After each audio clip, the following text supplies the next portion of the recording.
I remember we had a leader from another church, and they were big into soaking prayer, which you're like, Jim, where's that in the Bible? Well, it's not in the Bible. That's why you're having a hard time finding it. And the idea was that we need to soak you in a bunch of prayer in order for you to get healed. I'm not talking about soaking prayer. We're just like soaking in God's presence. That's great. But to use it as a formula to get people healed, and so they were used to that environment. And so in our healing rooms, prayers looked a lot like this. Shoulder be healed in the name of Jesus. Hey, why don't you check it out? And so this person was offended because we weren't spending enough time with people. And he's like, well, we usually would soak them in prayer for 30 to 60 minutes. And I said, well, are people getting healed?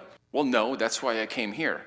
And I said, so you're offended that we're getting results without using your method, which is basically it. And they ended up leaving the church. And so I want you guys to hear this. God didn't say soak the sick. He said heal the sick. Okay, and I get it. Like, I'm not against being mean to people or discompassionate, but they don't need a bunch of warm fuzzies. They need the power of God to come into their body by someone taking the authority that Jesus gave them and speaking the truth. Let's look at Jesus' prayer. Little girl, wake up. Eyes be opened. Stretch out your hand. Now let's look at our prayers. From the north to the south, from the east to the west, for a time such as this, I decree and undeclare. It's like, who are you talking to? You're trying to work up this magical potion and Goku powering up for 10 minutes. And